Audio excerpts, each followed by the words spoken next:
আমি আর একদমই অপেক্ষা করতে পারছি না। তুমি আমাকে নিয়ে যাবে এটা ভেবে বসে থাকলে একদমই চলবে না, তাই আমি নিজেই বেরিয়ে পড়েছি।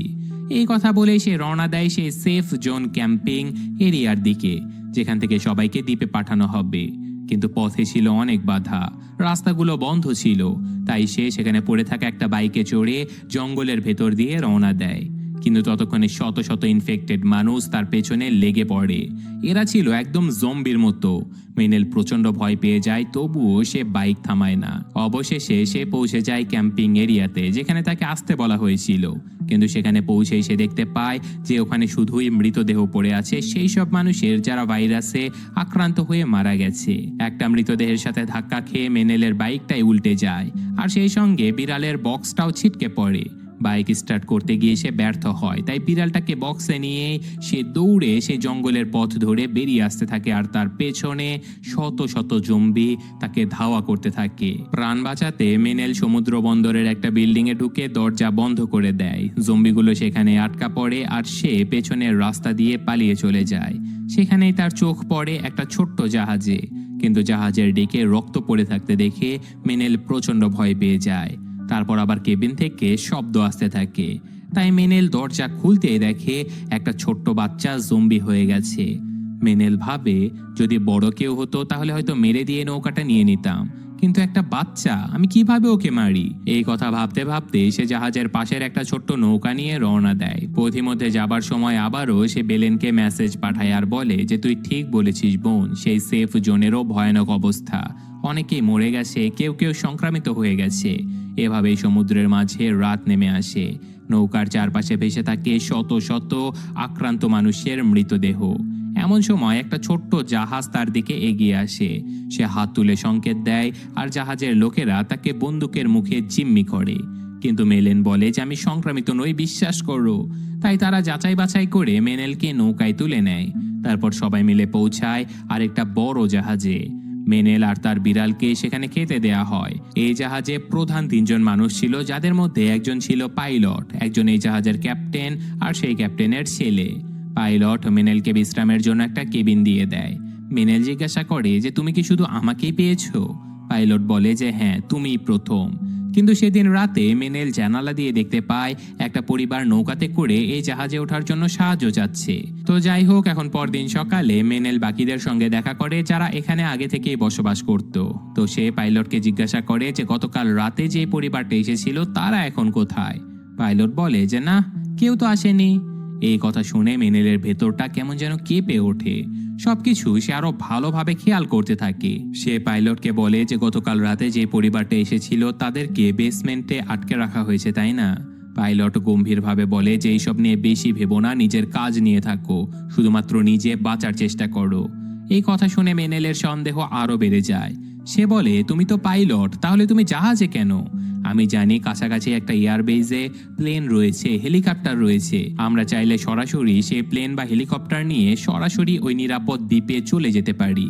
পাইলট এবার রেগে যায় আর তাকে বলে যে বাঁচতে চাইলে চুপ থাকো, নিজের কাজ করো, আমাকে বিরক্ত করো না। তবুও মেনেলের মনে গেঁথে যায় এই ব্যাপারটা। সে ভাবে যে না, এখান থেকে পালাতেই হবে। তাই রাতের বেলা সে চুপচাপ এখান থেকে পালিয়ে যেতে চায়, কিন্তু তখনই তার মনে পড়ে সেই পরিবারের কথা। তাই সে নিচে নেমে বেসমেন্টে চলে যায়।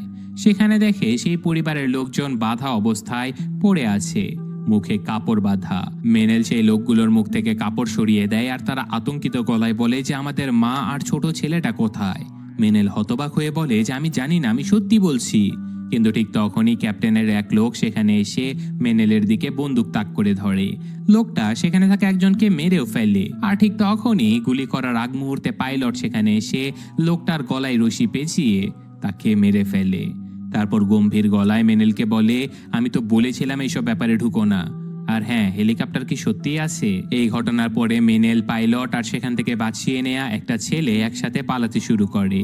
কিন্তু ক্যাপ্টেনের লোকেরা সেটা দেখে ওদের দিকে গুলি ছুটতে থাকে, আর যে মানুষটাকে তারা বাঁচিয়েছিল তিনি গুলিতে মারা যায়। আর বেচারা পাইলটের হাতে গুলি লেগে তিনিও আহত হয়ে যায়। মেনেল কোনো মতে তাকে নিয়ে সমুদ্রে নেমে পড়ে, আর ফাইনালি অনেক কষ্টে তারা তীরে পৌঁছে একটা গাড়ি নিয়ে বেরিয়ে পড়ে স্থানীয় হাসপাতালের দিকে, কারণ সেখানে ছিল হেলিকপ্টারের হেলিপ্যাড। পথেই মেনেল জানতে চায় যে ওই পরিবারের মা আর বাচ্চাটার কি হয়েছে। পাইলট বলে যে তুই জানিস না মেনেল, ওই ক্যাপ্টেনটা একজন ঘৃণ্য শয়তান। সে বিপদে পড়া মানুষদেরকে বাঁচিয়ে একটা দ্বীপে নিয়ে যায় আর তারপর নিজের দাস বানিয়ে নেয় আর মেয়েদের সাথে জঘন্য সব কাজ করে থাকে। এইসব কথা শুনে মেনেলের ভেতরের রাগ যেন আগুন হয়ে জ্বলে ওঠে। সে বলে যে যখন সবকিছু স্বাভাবিক হবে তখন এইসব নোংরা মানুষদের বিচার চাইব, যারা দুঃসময়ে মানুষকে ব্যবহার করেছে নিজেদের স্বার্থে। মেনেল কোনো রকমে হাসপাতালে পৌঁছে তো যায়, কিন্তু ততক্ষণে সেখানে থাকা আক্রান্ত শত শত জম্বি তাদের উপরে হামলা করে দেয়। মেনেল ছুটে চলে যায় তাদের দিকে, প্রচন্ড ক্ষোভ নিয়ে ঝাঁপিয়ে পড়ে। মেশিন গান দিয়ে গুলি চালিয়ে জম্বিগুলোকে সে মেরে ফেলে। তারপর আহত পাইলটকে কাঁধে নিয়ে সে ঢুকে পড়ে হাসপাতালে, কিন্তু ভেতরে কোনো ডাক্তার কোনো নার্স কেউই নেই। চারিদিকে শুধু রক্ত, ধ্বংস আর নিস্তব্ধতা। মানে এখানটাও একেবারে নরক হয়ে গেছে। মেনেল পাইলটকে ফ্লোরে শুইয়ে দেয় আর পাইলট বলে, আমার হাতের বুলেটটা বের করে দাও।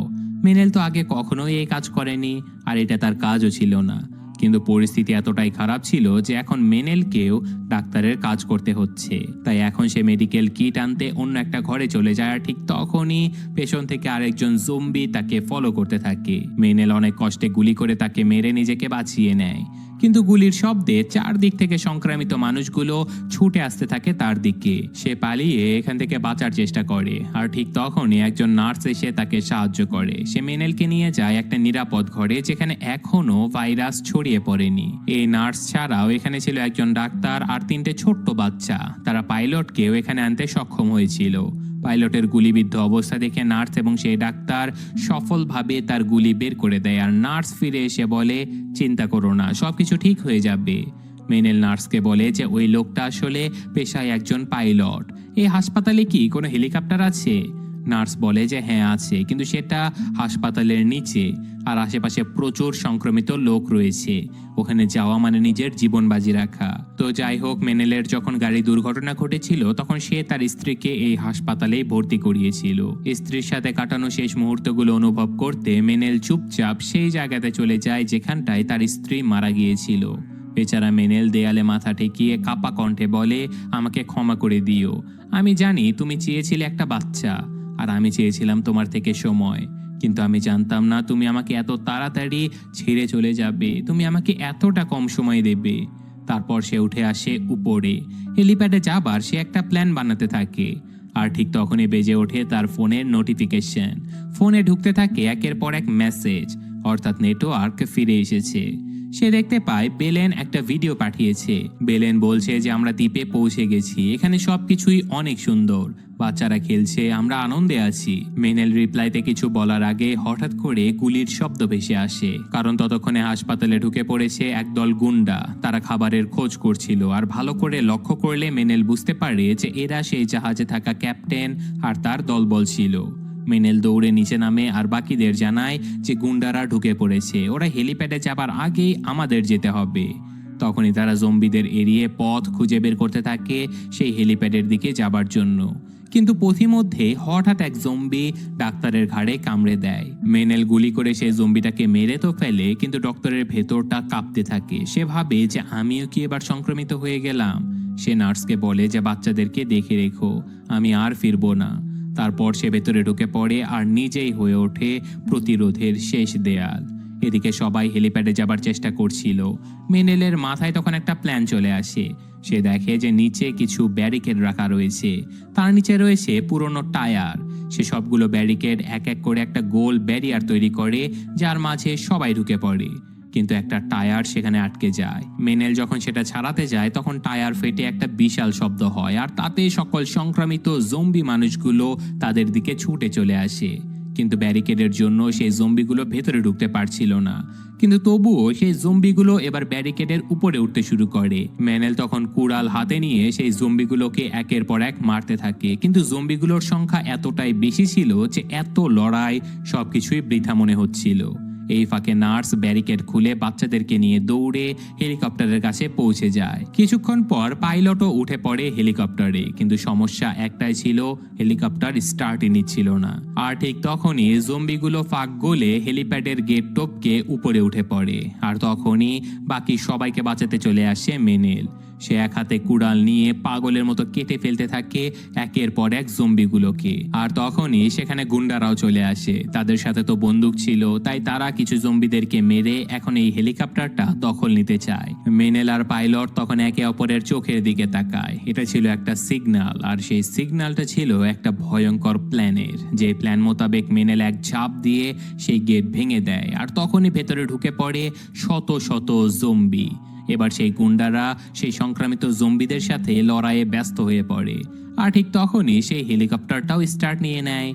পাইলট হেলিকপ্টার ওড়াতে শুরু করে, আর নার্স নিচে সিঁড়ি ফেলে দেয় যাতে করে মেনেল সিঁড়ি বেয়ে উপরে উঠতে থাকে। সে বেশ কষ্টে রক্তাক্ত শরীর নিয়ে সে হেলিকপ্টারে উঠে আসে। চোখে পানি থাকলেও তার মুখে ছিল হাসি, কারণ সে জানে সে এখন একটা নিরাপদ দ্বীপে পৌঁছাতে যাচ্ছে যেখানে তার পরিবার রয়েছে। আর তখনই সে ফোন করে বেলেনকে। সে বলে যে, বোন, আমি বাড়ি থেকে বেরিয়েছি আর আমি এখন তোদের দ্বীপেই নামছি। কিন্তু ওপাশ থেকে বেলেন কাপা কাপা গলায় বলে যে, ভাই, ফিরে যাও এখান থেকে।